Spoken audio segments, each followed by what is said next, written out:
What's going on, guys? Today I'm going to show you a relatively easy method to do 500% Zamoraks. This method is going to be skipping every mechanic in the pad portion of the fight and then also getting a one cycle 100% of the time at the end. This rotation requires a little bit of EOF switching and paying attention, but honestly, once you get the hang of it, it is incredibly powerful.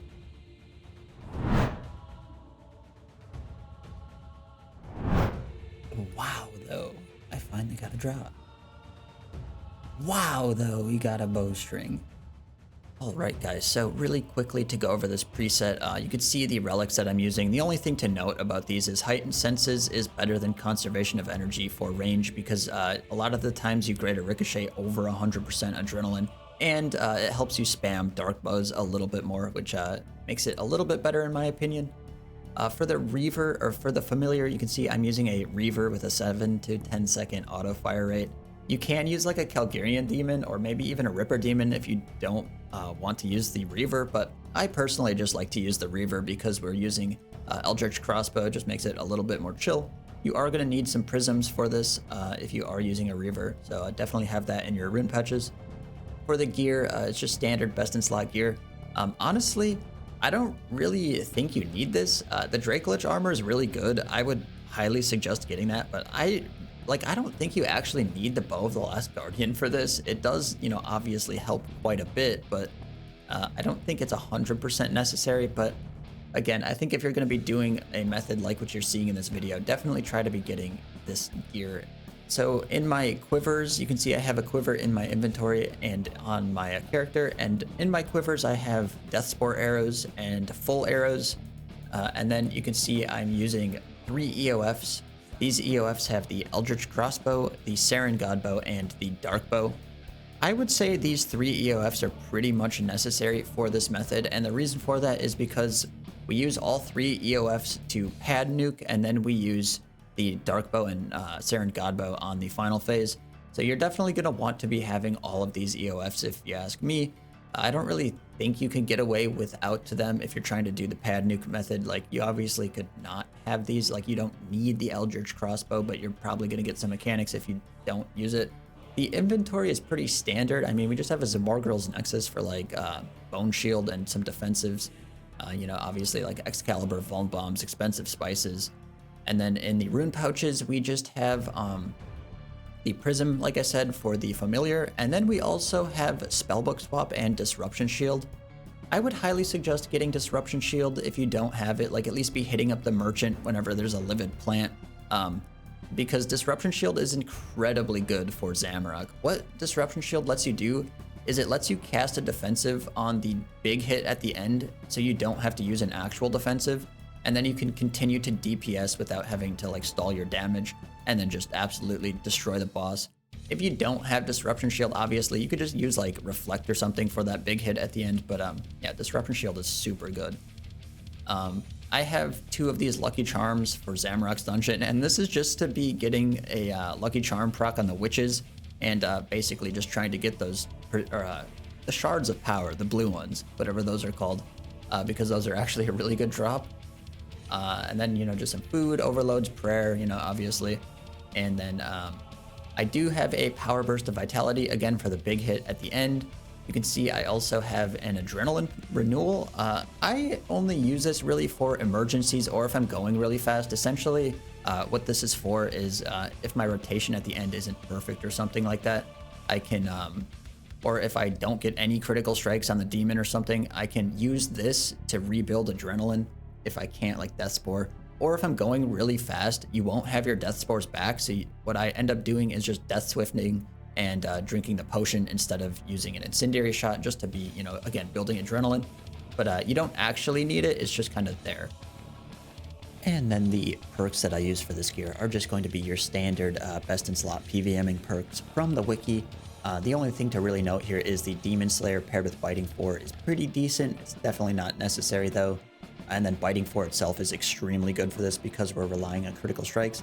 And then also, obviously, Caroming 4 with Greater Ricochet is crazy. Alright guys, so you can see I am here in the Zamorak instance, and I'm going to be showing you the rotation that I do to skip all of the pads.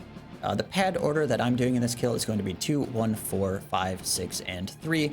And the reason for that is just to be getting the cooldown reset off pad 2, and then to be getting the healers last so we can skip them on pad 3. And then the other pads are literally just whatever's the closest pad to me.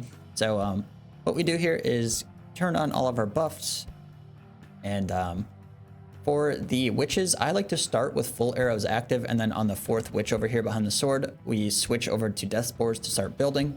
And then to do that, we just ricochet first, snapshot second, and then we can like walk a frag shot and kill the 3rd witch here. I guess this one didn't die. Unlucky. Usually if you audio attack it, it'll die. But then you can see here, we can piercing shot and then ricochet, and that should hopefully get you to your stacks. If you don't get them, you should be able to get them on that 5th witch. And then we just incendiary shot the last one and death swiftness by the pad, as you can see. And then we just come over here to Zamorak, and we will not get our thing on him. Make sure you bow of the last guardian on Zamorak before you start charging up the pad. I also like to throw a snapshot and stuff to get him a little bit low, but then we charge the pad, start our rapid fire. As soon as rapid fire is done, we will Eldritch. So Eldritch here, Saren Godbow, and then Dark Bow. And as you can see, we Dark Bowed, and then we can get another Dark Bow. And you can see that easily will nuke the pad here before he even does that mechanic.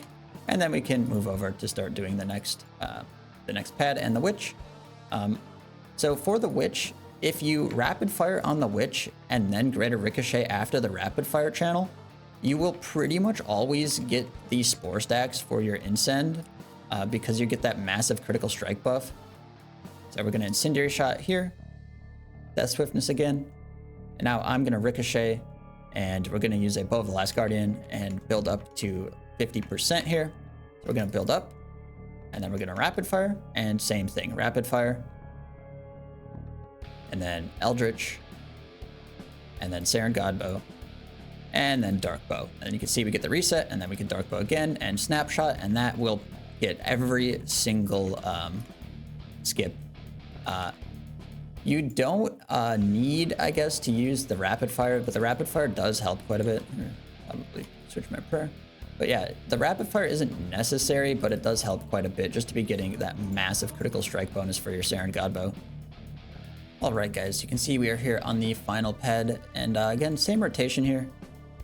On this pad, definitely make sure you are staying safe and maybe eating up, but as you can see, we do get the Dark Bow here, Dark Bow again, and then we might get this next mechanic. I kind of griefed over there and got a dead click. It has 1 HP, really.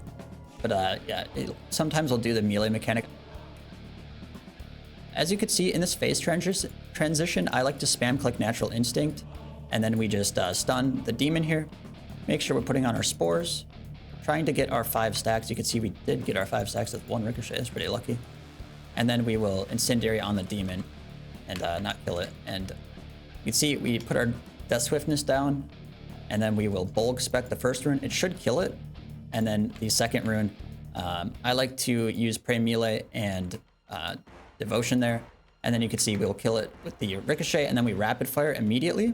After the rapid fire, we SGB, and then we Dark Bow here, and then we snapshot, and then we Dark Bow again, and you should kill it. And yeah, in between the rapid fire and the SGB, like right after the melee hit, just make sure you're using Disruption Shield as well as the Power Burst.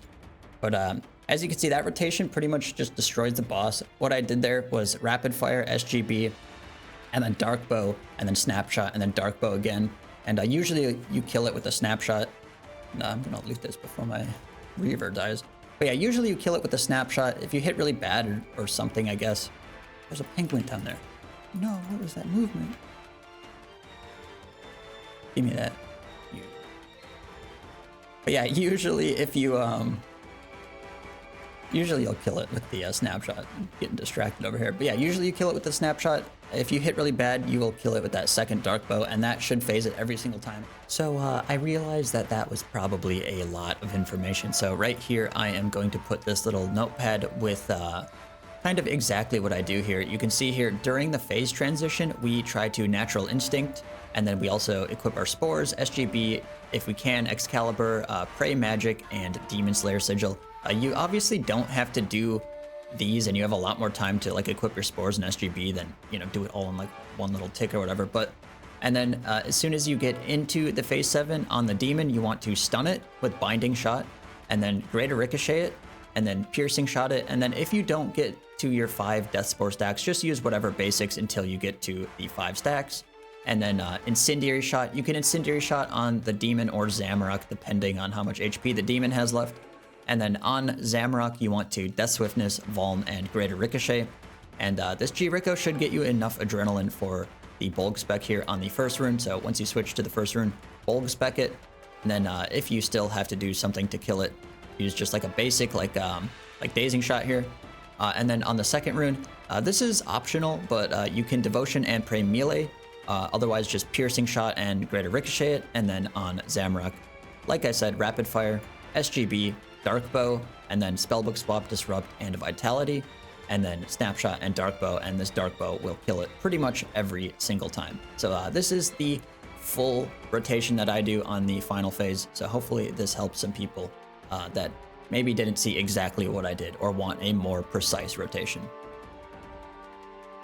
Thanks for watching, guys. Hopefully you guys use this method to get some really good 500% Zamoraks. In my opinion, 500% Zamorak is probably the most ideal enrage to be farming. I mean, it's really easy to do. You don't really have to try too hard. And the drop rate is pretty decent. I find, you know, every 50 kills, you're almost guaranteed a drop. And you do get 2 bad luck mitigation points instead of 1 now with 500s. So that is really, really nice as well. But yeah.